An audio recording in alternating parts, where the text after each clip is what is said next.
नमस्कार, स्वागत है आपका द टॉप में। मैं हूं आपके साथ विशाल यादव।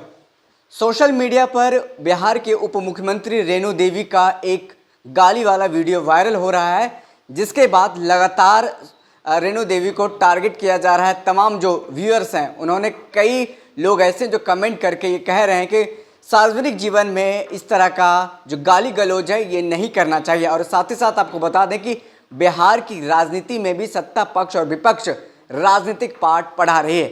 सबसे पहले राजद की तरफ से जो कि राष्ट्रीय महासचिव हैं राजद के श्याम रजक, उन्होंने भी निशाना साधा है रेणु देवी पर और कहा है कि जिस पार्टी से रेणु देवी आती हैं, जिस विचारधारा से आती हैं, उनका ये परंपरा ही रहा है और संस्कार ही रहा है। और इस साथ ही साथ आपको बता दें उन्हीं के जो पार्टी के मंत्री हैं नितिन नवीन, बिहार सरकार के पथ निर्माण मंत्री हैं, उन्होंने भी रेणु देवी को पाठ पढ़ाया है और कहा है कि इन सब शब्दों से बचना चाहिए।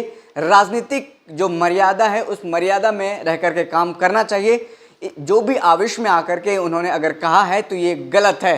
तो आपने देखा कि किस तरह से राजनीतिक बयानबाजियां भी शुरू हो गई। दरअसल बेतिया से विधायक हैं रेणु देवी, उन्होंने कुछ छात्रों को हरामजादा कहा है, जिसके बाद सोशल मीडिया पर वीडियो आग की तरह फैल गई है, वायरल हो गई, जिसके बाद कई लोग अपनी अलग अलग तरह से प्रतिक्रिया दे रहे हैं। तो सबसे पहले नितिन नवीन जो कि बिहार सरकार के पथ निर्माण मंत्री हैं, उसका बयान सुनिए, क्या कुछ राजनीतिक पाठ पढ़ा रहे हैं। मेरा मानना है कि कहीं ना कहीं ऐसे शब्दों से परहेज करना चाहिए और राजनीति में हमेशा शब्दों का मर्यादा रहती है।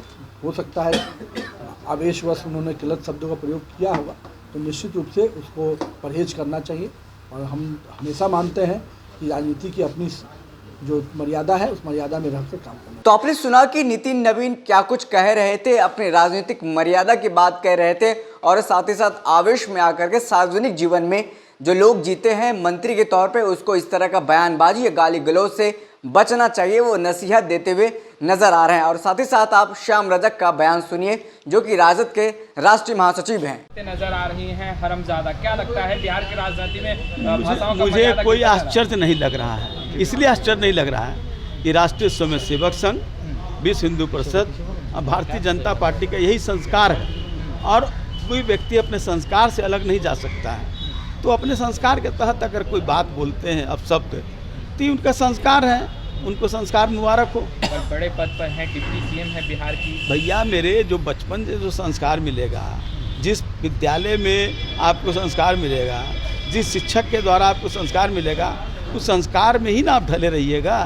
तो संस्कार ही आपका जब उस तरह का है तो आप अपशब्द बोल रहे हैं, तो हमको कोई आश्चर्य नहीं है। तो आपने सुना कि क्या कुछ श्याम रजक कह रहे थे। उन्होंने साफ तौर पे आरएसएस को और वीएचपी को टारगेट किया है और साथ ही साथ उन्होंने कहा है कि जिस संस्कार से, जिस पार्टी से आती है, उनका ये संस्कार ही रहा है कि गाली गलौज वाली। फिलहाल इस खबर में इतना ही। हमें दीजिए इजाजत, फिर मिलते हैं किसी बड़ी खबर के साथ। तब तक के लिए धन्यवाद।